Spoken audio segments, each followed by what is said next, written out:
Welcome to Therapy Sessions Cutting Toxic Family Ties. My name is Dr. Sherry Campbell, and I'm your host. I am a leading expert in the niche of toxic family abuse, and although my show cannot substitute for therapy, it is a survivor-based show. In me, you're not only going to get an expert, but you're also going to get a survivor, as I have also survived toxic family abuse. I know how hard it is. The goal I have is to give voice to the voiceless, to provide skills to help you to protect your peace, to stand your solid ground, and to navigate and heal the heartbreaks caused by toxic family. Please have a pen and paper available to give voice to your thoughts as you listen to each show. Thank you for joining me. Thank you for your bravery. So let the healing begin.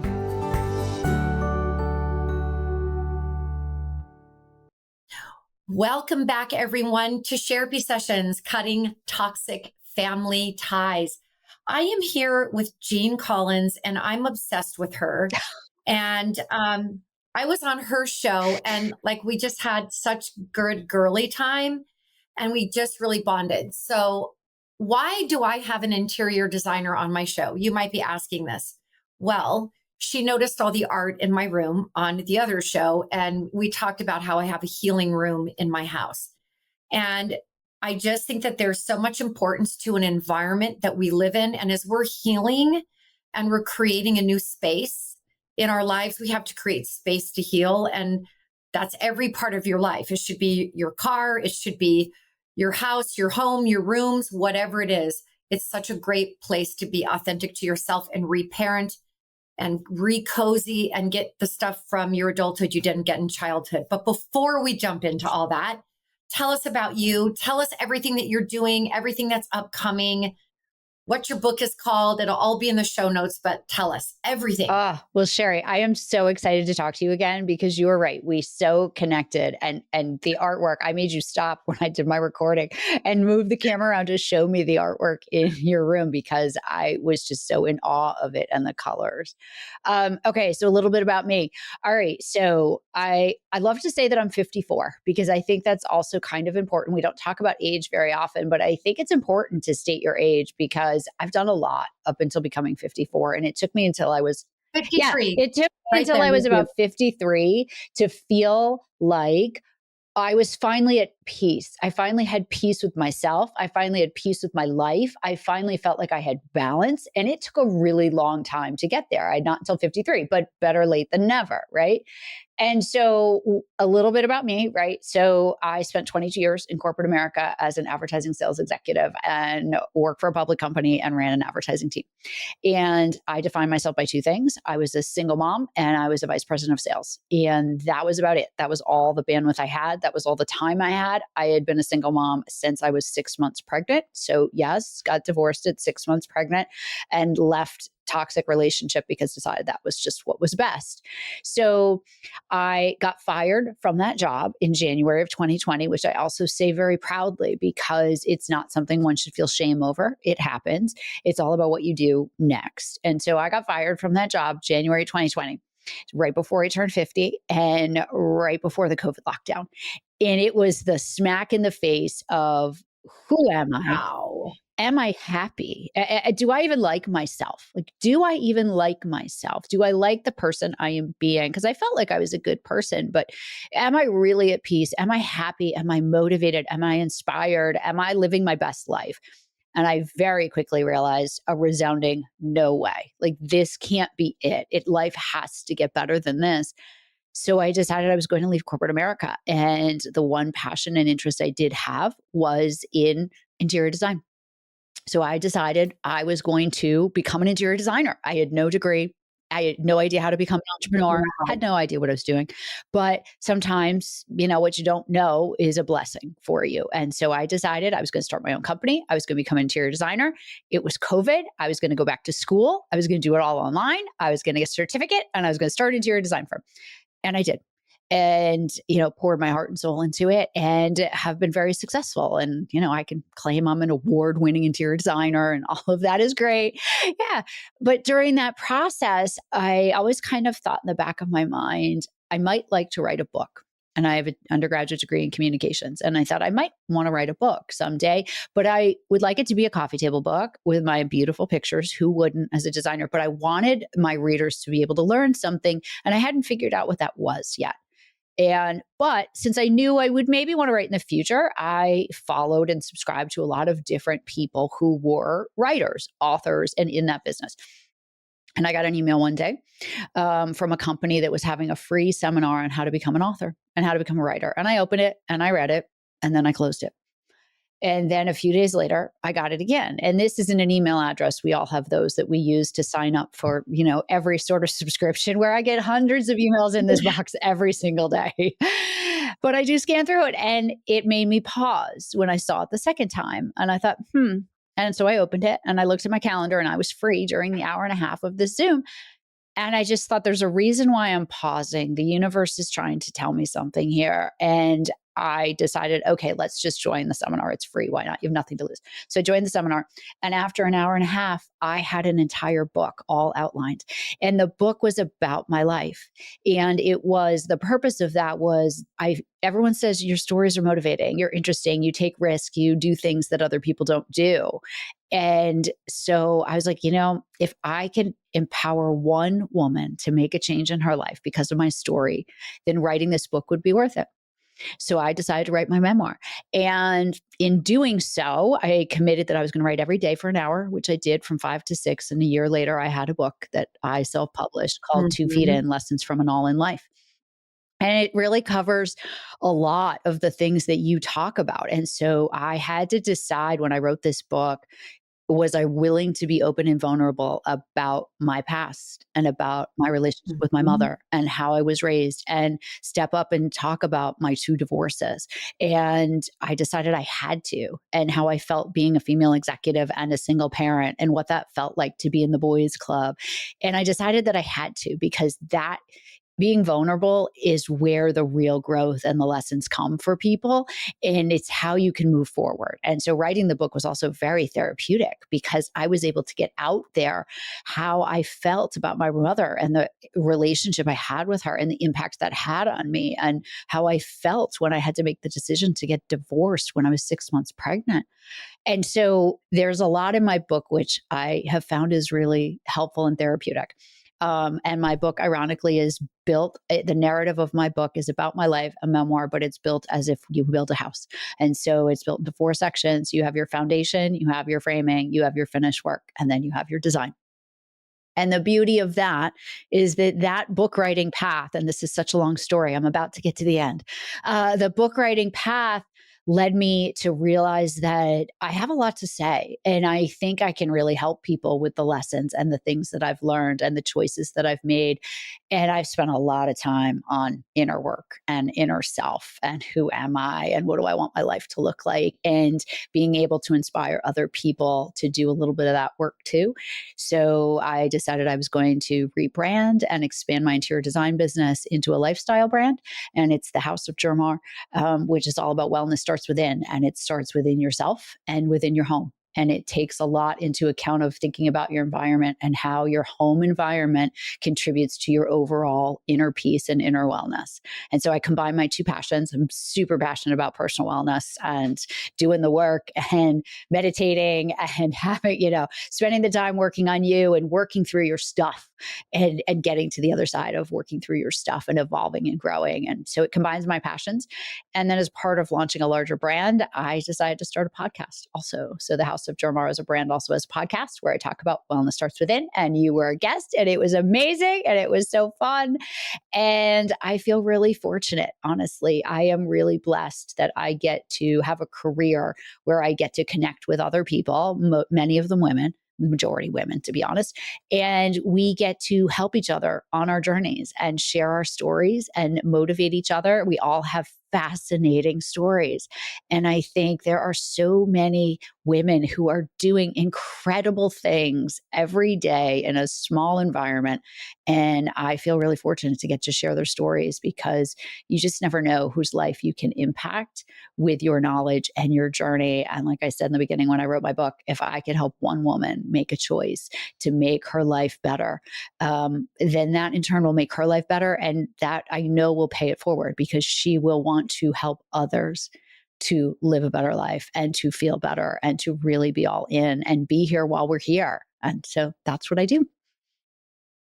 I love it. I love it. I love it. We have so much in common. So there's a couple things I want to touch on. Is age for me has also been sort of it's always just more of an awakening, each year. I love who I am more each year. I think that most people tend to cut off near midlife between 38 and 45 from family, because I think they don't want to live the second half the same way they did the first. And when all you're doing is simply setting boundaries, and you're watching that simple task can't be followed by your toxic family members, that ultimately they leave you with no choice, Right.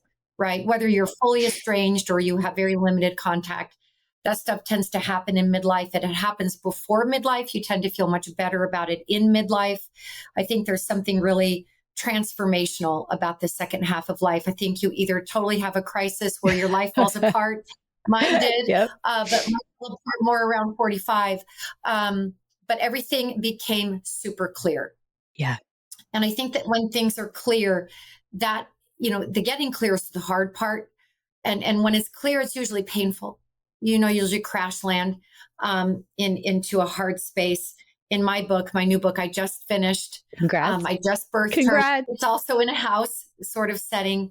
And I talk about monsters in the basement, core wounding, and being grounded and in the middle of things on your middle floor, and then manifesting on your top floor. But there's a whole outside situation happening with boundaries and levels of contact. But I do think that one of the things for me as a little girl going through such a horrific family system is, even then I had some OCD stuff come up for me, where I didn't like dolls because I think that I didn't like kids. So I loved stuffed animals. And I would have to set them in a very particular way on my bed to feel good before going to school. I had to have something to control. All I could control when I was young was the environment. And I had some interesting, like I would check a million times if my door was locked because I could control my door. I would check over and over if my stove was turned off because I could control my stove. And those were ways that when you're growing up and you have no control, you control things. And then I overly controlled my food and was anorexic from 16 to 18.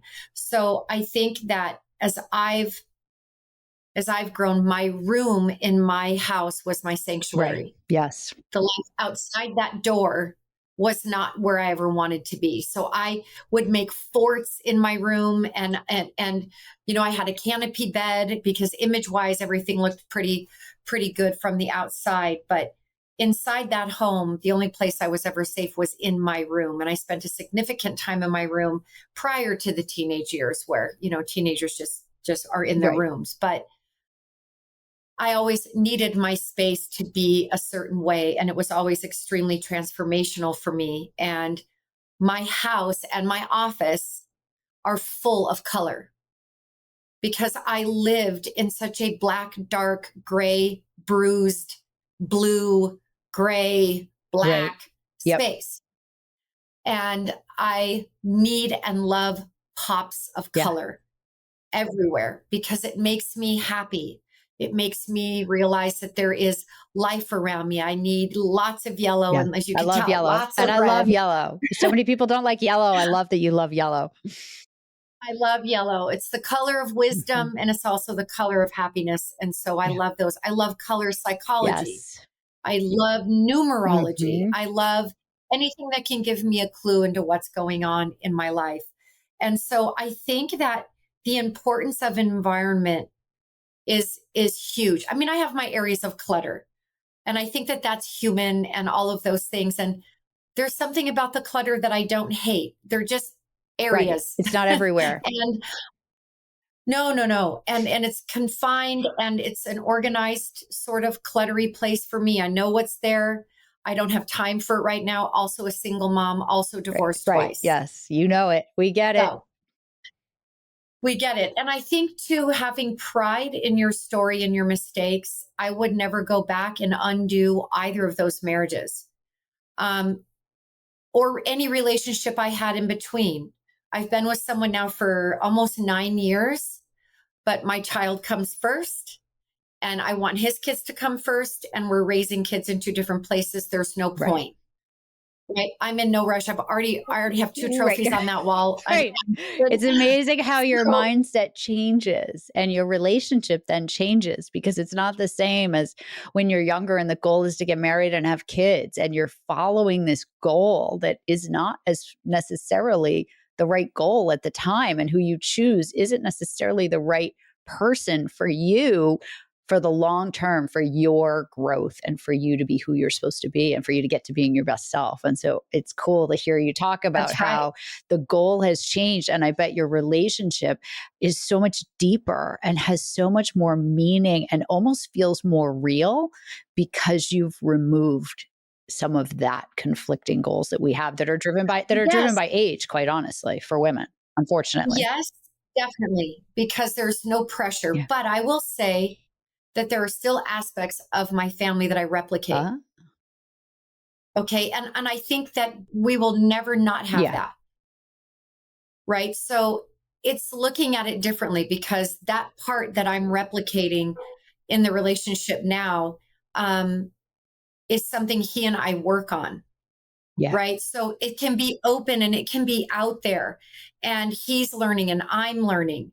Right. And that is the biggest difference, I think, too, is that he also has been divorced Right. twice. So we both are like, oh, we really don't need to do that one again. And I just love being in the mindful space of, I really like Yeah. him. And I think that's a huge difference. I love him to death, but love can regenerate. I still love my toxic family that I'm estranged from. I don't like Right. them Different. and I've no respect Yeah. for them, Different. but I don't wish anything bad for them Right. either, right? I'm not sitting in here thinking about them all the time in a way of there's no Right. plot. There's They're no there in voodoo my doll with cul-de-sac. the pins going in. No, no, they have those, but I did not invest in that.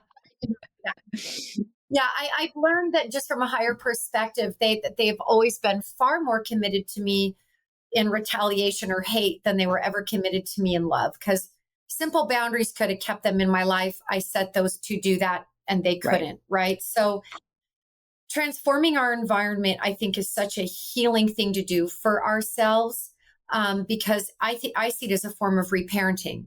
It's giving yourself the environment you never Wow. had. And sometimes we can start from the outside. And I have reminders all over my healing room of where I'm at or what I need. And I can sit in here and look at the art and be like, gosh, what do I need right now? Do I need to be this girl walking out of the forest holding Right. fireballs? Do I need to take care of myself right now? Or do I need to sit and just be in a space of meditation or writing in my journal as my meditation or movement is medicine for Yep. me? But I do feel that the importance of environment can change your internal world very, very quickly. So quickly. There is so much, and just it's so interesting because I have been learning more about feng shui, and it's like looking at your rooms there. I'm like, you have fire in the color of the furniture right behind you. Like there is fire in there, and you have earth and in your paintings, and you have so many of the elements of feng shui that balance a room out by the use of color. And people don't have to say, oh, okay, I need to balance my room out with fire and I need something red. It's like, no, it's unique for every person. And so you talked about, Mhm. you came from a household that was so black and white and blue and gray.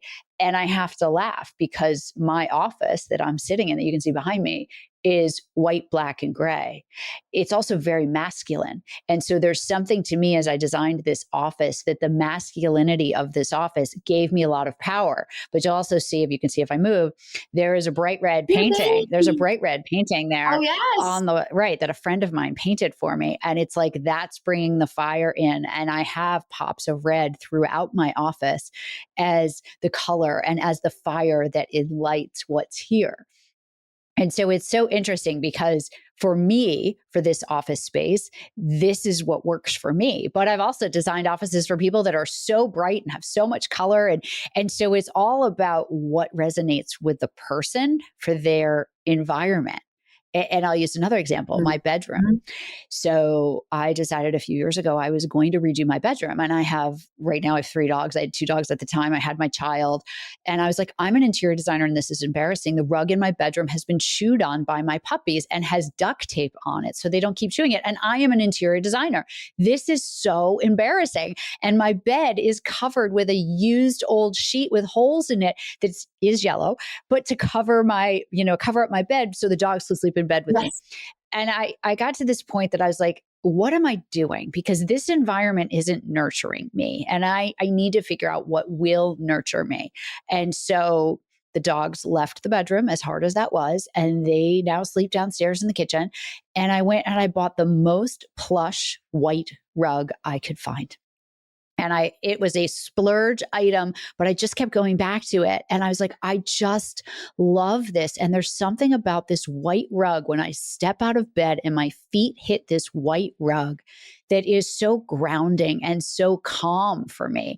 And as I was growing up, we never had that. We had hardwood floors with like ratty oriental rugs. Like nothing ever felt good. It's like our furniture was always hand-me-down. Our stuff was secondhand. It was like rooms were sort of like piecemealed together. Nothing flowed. Nothing felt calm. And I just decided for my bedroom, I need to make this change. I need to find my calm sanctuary for myself. And I need it to become about me. Before it was about my daughter and it was about the dogs and it was about everybody else. And so I kind of just had this realization, like, I need to create a space that's for me. And I chose my bedroom as my space for me. And ironically, my bedroom is black and white. And I have black and white geometric wallpaper on the ceiling. And it is wild. It is crazy cool. And I designed all the custom furniture and it's all black and white. And everyone who enters my bedroom is like, wow, this room has an energy. And it does. And it's because that's the energy that I wanted. I wanted the clean. I wanted the minimalist, yet it's very artsy because I designed my furniture and it's cool. But yet, and the artwork, black and white photography of zebras, because that spoke to me. And I went against the rules and I put this really cool mirror above my dresser, which they tell you not to do in the design world. But it speaks to me because to me, I was designing a sanctuary that was going to create calm for me. So I went away from what was there before and created a room that creates calm and creates serenity. And the other thing I have in there really quickly, which is one of my most important things that I tell people, everyone needs one of these, is I have a chair that used to be my grandmother's, who I adored my grandmother. It was yellow. I've moved it around for 25 years. I've moved it from house to house to house, basement to attic to basement to attic because it was ratty, it was yellow, it was old, but it is an old style, yet the framing of this chair is just cool. And it kind of spoke to me and it was my grandmother. So I've moved it around. I always say I'll get it reupholstered one day, but never could figure out what to do with it. And so then when I did this and I created this white sanctuary room for myself, I was like, okay, now's the time. And I went and had the chair rebuilt and I had it remade and it has white fabric on it.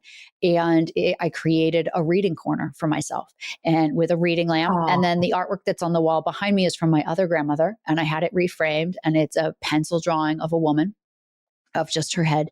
And it has evolved into this like powerhouse serene corner for me, which I never knew the power of this space for myself. And I sit in this chair every day in the morning and every night before I go to bed. And I journal there. I meditate there. I will read there. I will write there. And sometimes I just sit and look out the window And what I've learned from this journey is it is the place where I go for myself in my house to give my brain a pause. And it's where I can go to really reflect and think about what's happening, or if something's bothering me, I will sit there and I'll journal about it. And all of a sudden it will get resolved because I'm in a very safe, like you talked about when you were younger, it is my safe space. Mhm. And everyone knows if I'm in there, no one bothers me. Like they're like, oh, she's in her chair. All right. Okay, we got to leave her alone, Yeah, right? For however long she's going to be in yeah, that chair, she's in yeah, her chair yeah. doing her thing. And I never realized until I built this space the power of creating a space that's just yours within your home. And it could be a pillow that you Yes. put on the floor next to your bed with a candle. Yeah. And just if you go there repeatedly, start with 5 minutes, 10 minutes, your body will crave being in that space of safety and calm and just peace, because we don't give ourselves enough time to just pause.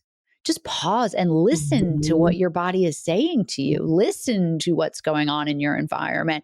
Look around and see what's in your room. And Yeah. since I now have this chair, it's amazing. I've noticed the morning shadows that come in through the window and how the light hits the furniture, or how the light hits the plant. Or when it's windy outside, I can see that reflection. Like I have noticed stuff that I have never noticed at all. And it just makes you pause and realize how beautiful life is. And it's also where I Yeah. spend time every morning writing about gratitude. And I think that is also Yeah. important. And it can be as simple as I am grateful that I have a roof over my head. I am, yeah, Yeah, gratitude is a great practice. I always found that my thing that I learned is I couldn't love myself if I didn't know yeah, myself. So I think that part of it's really hard to know who you are coming from a fragmented, cult yes. where there's one identity, and then if you leave, you're only held to one version of that story, which is the version of you your every worst Right. moment, Of course. right? Not your best self. So no. And I had a kind of a revelation, and I shared it with someone else I had on my show recently, but I used to feel like I was never seen. Mm. And but I actually recognized I was very seen as bad. Right. So I developed a discomfort with desperately wanting to be seen, but not liking being seen at all because it brought pain. It brought feelings of a lack of safety rather than safety. Being seen felt unsafe. So I think part of getting to know myself was, you know, finding words. This was my first process. I would find a word and I would live a word every week. Now I live one word a year. And I wrote about it in Entrepreneur magazine. And then this big company is like, oh my gosh, we love this living a word a year. And so they started doing that. I don't know that I made it up Right. or not, Doesn't but matter. it was 10 years ago. And this company had reached out to me like, this is just incredible. But I was trying to live a word a week because I was trying to figure out before my PhD, like, I don't really know what an adult is. And I'm the youngest person in this program by 15 years. And I was just scared.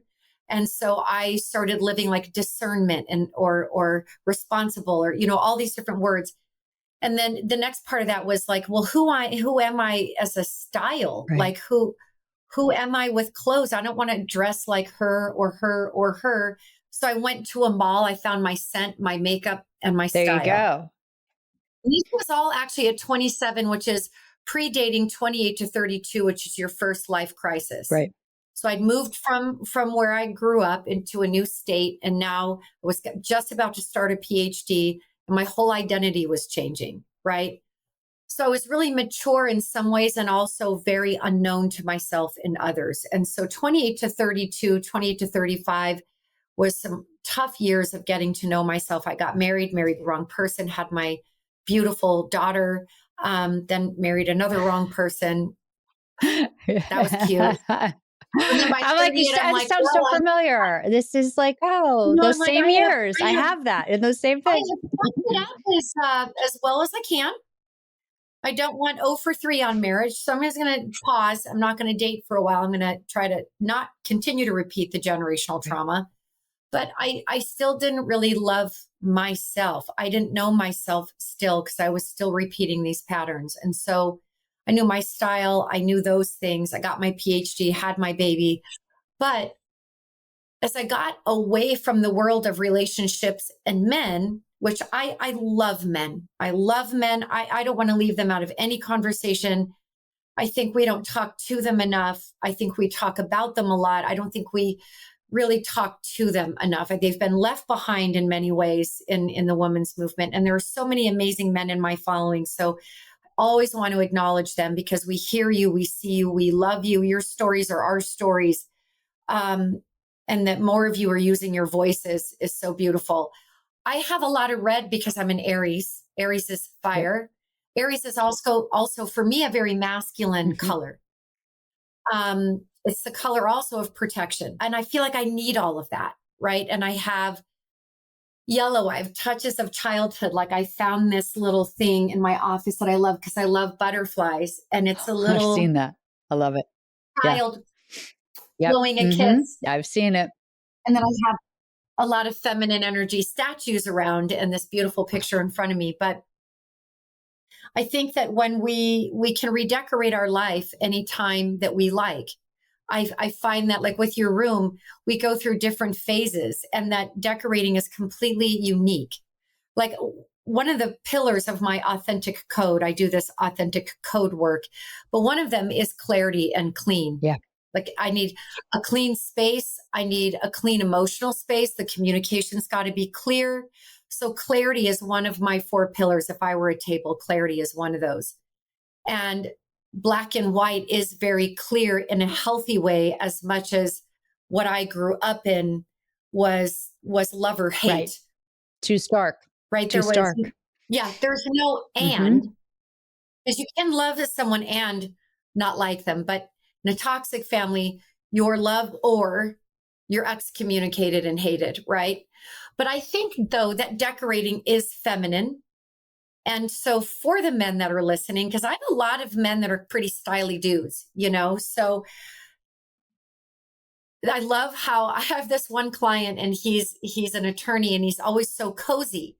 He looks like LL Bean. Walking, he's in a different state than myself, but he's so cozy and it's just him. So when I think of him, I'm like, oh, he's so cozy. Right. I bet his whole house is cozy, right? So I think that finding your uniqueness, and you live in you're in your house a lot.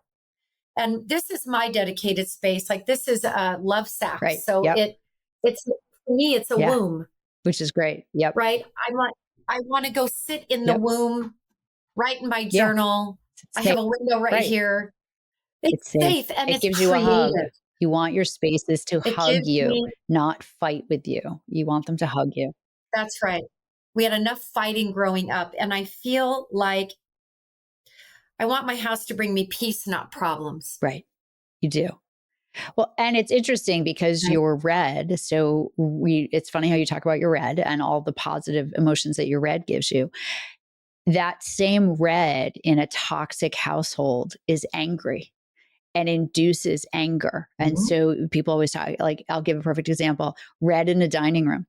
Red in a dining room completely depends on who lives in that house and what their environment is like. Because if it's an angry house or one where people tend to bicker and argue, then red is angry and it will bring out more of that anger and that predetermined environment that they're living in and their desire to want to argue and bicker. And we all know people that are like that constantly want to be bickering. But yet, if it's an environment with a home that's not, that finds color as calm and soothing and warm, and red is love. Red is the color of love, folks, right? So red is such a perfect example of, depending on the environment you're in your home, red could be very angry or red could be very loving. And it's the same color. Now, it's the same color. Yes. I will say anger saved my life. That's good. Well, that might also be why you like the red. Yep. Anger is the most honest of all the emotions, not rage. Not rage. Anger is the most honest of all the emotions. It's the only emotion that backs boundaries and can bring justice to an injustice. Sadness will not have you setting boundaries. Sadness will have you fawning. Anxiety will not have you setting boundaries. Maya Angelou and I have her quote in my book, and I don't know it by heart, but it's, you should be angry. You should talk your anger, speak your anger, march your anger, vote your anger. You should let your anger do that. I grew up in rage. That's different. It was more in That's rage. different. And I think that anger that gets repressed probably turns to rage. When I was never allowed my voice, my rightful anger, I always thought it was interesting that rage is the most misused emotion in parenting, while anger is the most punished emotion in children. So, what that says is your parents are allowed to rage on you and you're not allowed to be angry about it. That doesn't seem fair. Yeah. Right. So, I think you're right. It's like, and for the listener, I think what I hear you saying is, what's your uniqueness? Right? What's unique for you? Like, I have all this color and you have black and white, right? But both have so much love because that's your expression. That's fine. We're all like a fingerprint on this. We're a unique snowflake, each and every one of us. We're here to bring our essence to the world and whatever that feeling of you is, right? So I think it's so important that each of you think about your environment. She has a house theory on her book. I just finished a workbook based on a house. It's a very common theory in a lot of writing. And I think it's because we're here building something and we're building the self. So I think, like, if you don't feel good, if I have a really bad day, I can come home and come in this room with my journal or a book, or just maybe I just want to listen to music, and my day's better because of something outside of me and make that better for me.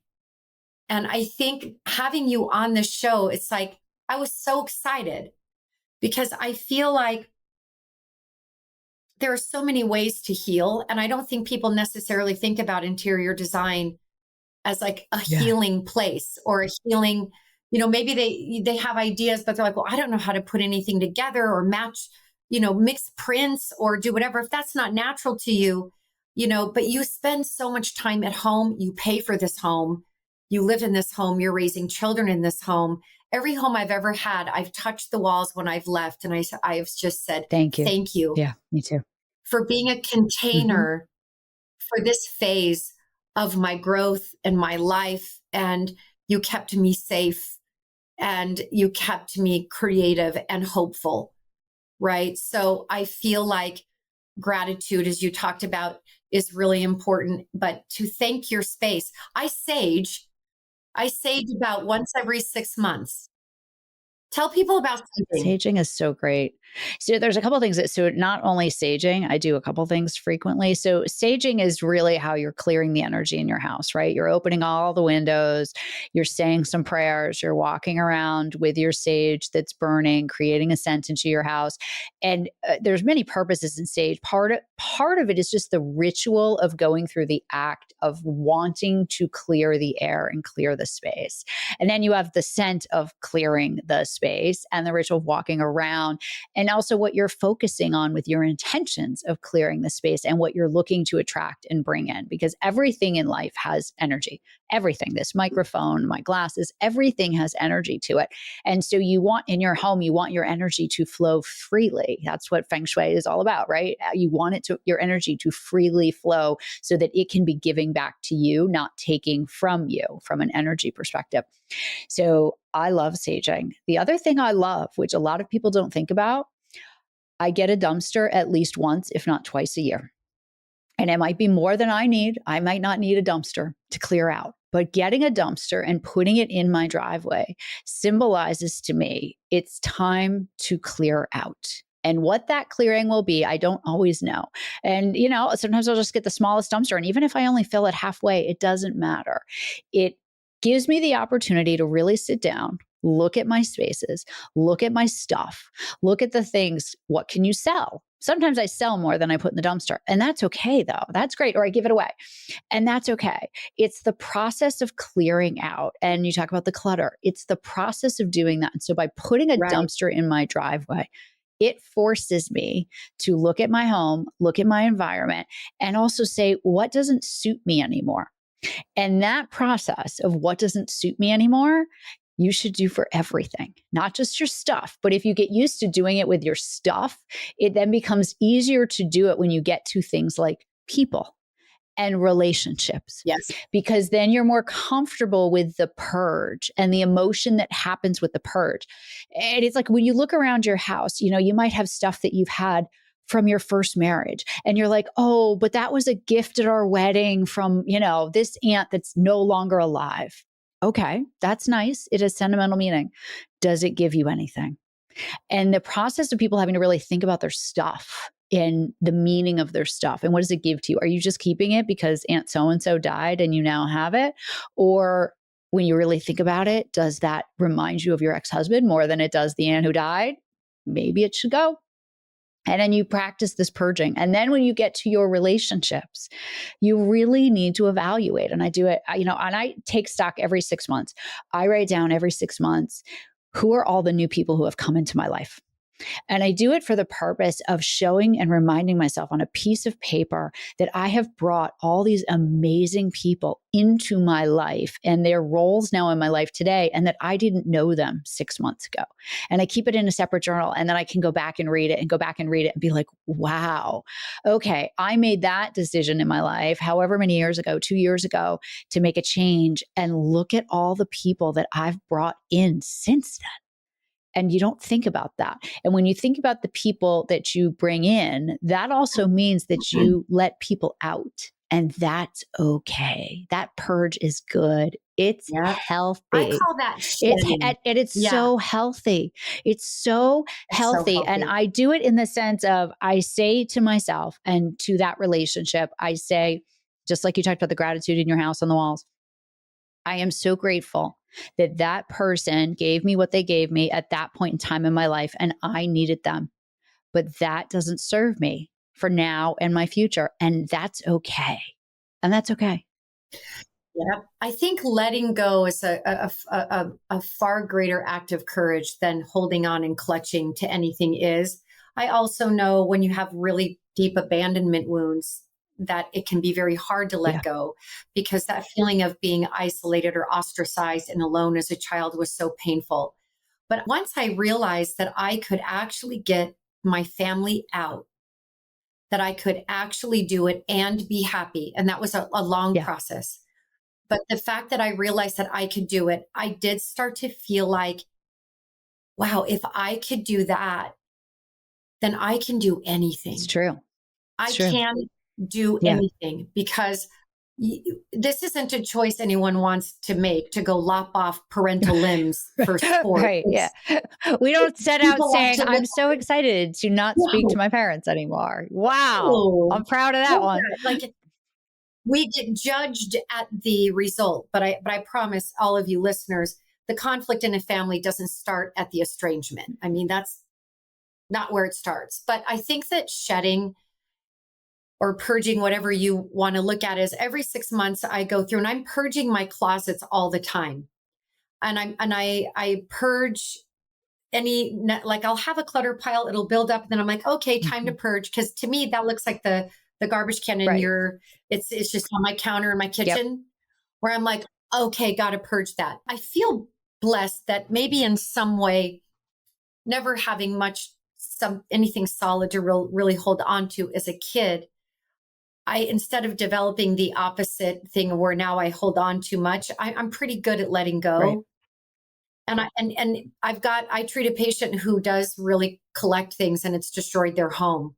And she has really tough abandonment wounds. And so if she sees a $2 water bottle that was given to her because she was included in someone's bachelorette, she can't hold that feeling of included in herself. So she Yeah. holds on to the Hmm. bottle, Right. right? It Because it's a represents. symbol. Yeah. So I think there's always this balance, but holding on to everything causes her, it really ruins her life, Yeah. right? Because there's many unusable rooms that she can use in the house. And then you're living in And that that, energy is and there, as you're saying. and the energy's there, and you're living you're in a confined now living space that looks one way, but the rest of the environment isn't that way, right? So the chaos is there. And I feel like we have a choice every day. Do we want to entertain or be a chaos creator? Or do we want to be a harmony Right. maker? So your life will tell you when it's in chaos, and your house will tell you when you're too busy. There's all these ways to communicate in terms of self-care. But I do think that when you become your own good parent, you become the owner of your property. That yes, they gave you this house, but they have to let go at some point. That's how development Yeah. works, right? Yes, they gave you this life, but you don't owe them for that, right? That's You have it. to, You don't owe them. that's You and I it. talked about So that. You you don't don't owe owe them. them.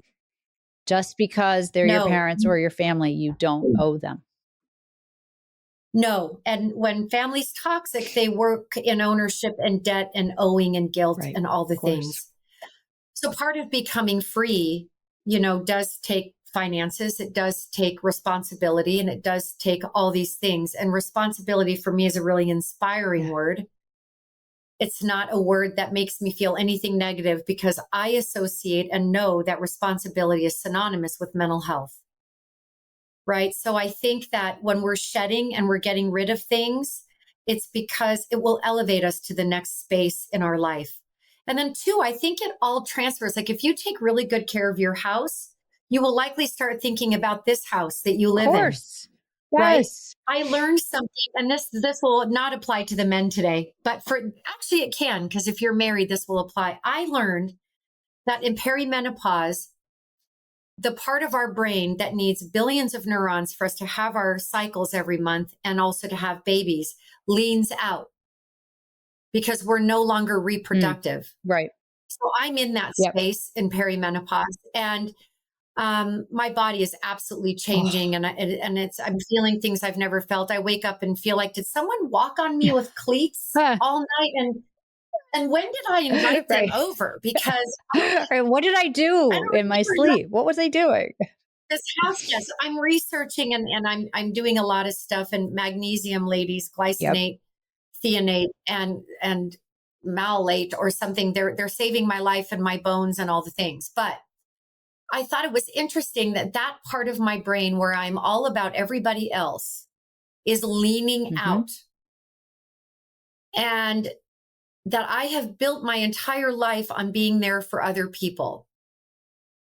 And from probably 38 to 45 is when I consider there to be the midlife crisis happens there. It's not actually at 50, right? But and developmentally, Eric Erickson would agree that in those times you're doing that, and then in other spaces as well. But I think as this is leaning out, it's a time to also understand, if you're a man, that your woman is changing from being other centered to now being able to be centered on herself for once. Yeah. And that's how I'm looking at it, is like, okay, that part of me is leaning out. Didn't know I was going to have a cleat walker all night long and sweat to death. Right. And need a shower and have to change the sheets, right? You're like, how did that right? happen? And I'm like, okay, I can find the humor. I Yep. can. Menopause can last anywhere from 5 to 30 years, apparently. What I hear. So, menopause hotline. Yeah. I live for tweezers. I have them everywhere, because my car light shows me some things on the face. I'm like, you're like, where did that come from? Right. Yeah. Like, how did other people notice? So insane. Ladies, get your tweezers. But more than anything, spiritually, mechanically, organically, my home environment inside of me is completely changing. And so I think repurposing is always important in our lives. And I think that whether it's your home or your home, be good to yourself. Because when you take care of even one part of your life, it will inspire you like dominoes to take care of another piece of your life. True. Right. And you're so inspiring, because you really did repurpose at midlife. Like you got fired before COVID. You're like, you know what? There are so many of us that have this critical parent that says, you cannot do that. You are not smart. You're never going to be successful without us. You can't function. And of course, there's more than toxic. There's toxic siblings. So whoever your person is, if it's your toxic adult child, whoever it is, use the content for that. But repurposing yourself is really, really important. So we are coming to a close already, and I can't believe it. It feels like it's been 15 minutes. You and I could talk. You You're and I could so talk for inspiring. hours. So we have a lot to talk Hours. about. I just think you're so inspiring. And that's why I just had to have you on the show, because my home environment has healed Mhm. me. And honestly, you're the first person I've probably ever talked to that about. And when I was first looking at, like, why would she want me on her show? That's so interesting, right? But I know Allison's a mutual friend set us up. So I love what you did, and I think you're inspiring. I've never done the brave thing bravely. I've always developed bravery after being wide eyed and petrified, doing the brave thing. But what I like about your process is that you have this mindful space that you go to find your way through. And that is what I try to teach every day in my offices, regulating the emotion. You can be mindful. Not every conversation needs to happen when you're totally limbic. You can put everything on pause and you can allow yourself to think. When you're surviving a childhood, that is not what you're used to. But as an adult, you get to do that. So I would love for you to leave our listeners with something about repurposing their life, or, finding the courage to do something to make their life inspiring for them. Right. Oh, there's so many ways you can do that.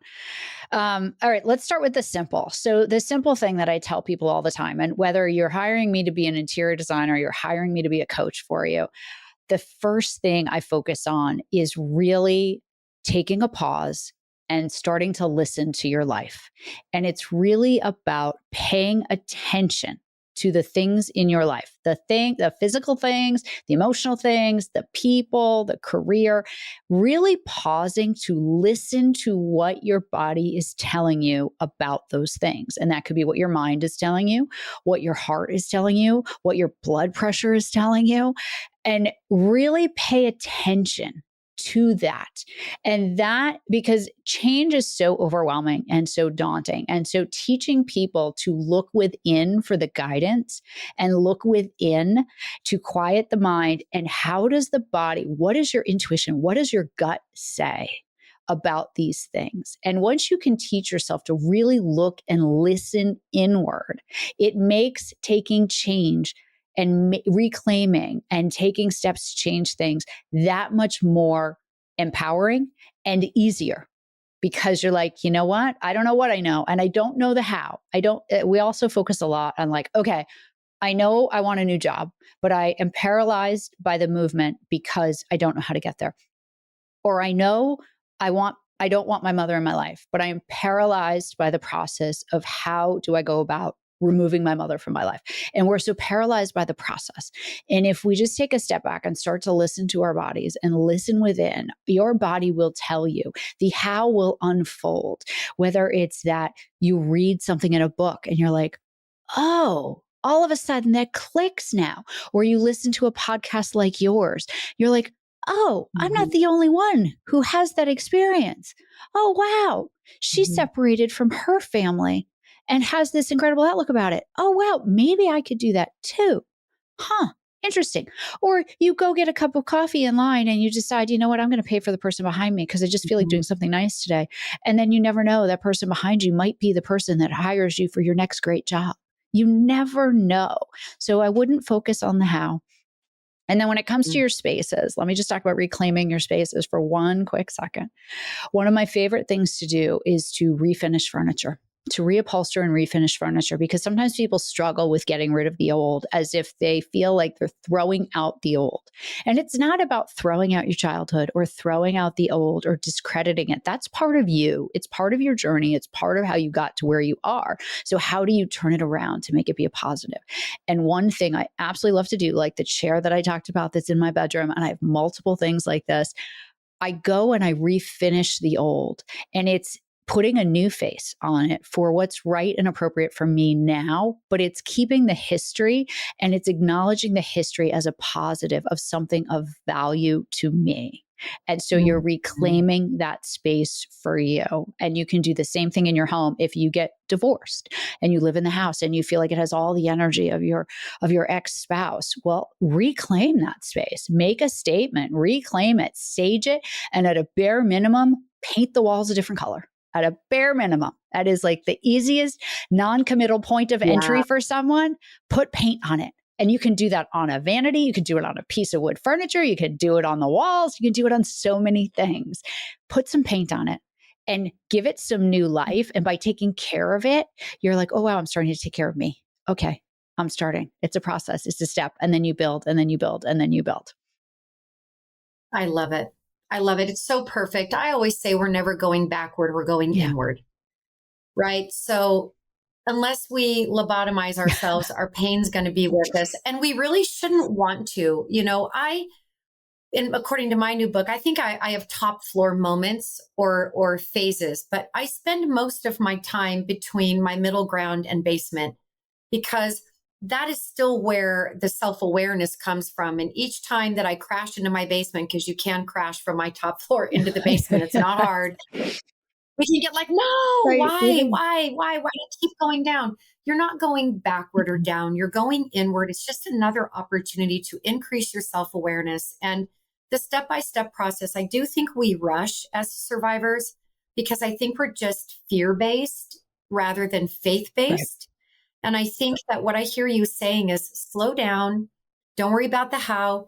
You know, I will say this. We are allowed as survivors, I know this is wild, to have miracles in our lives without having to suffer to get one. Of course. They are there.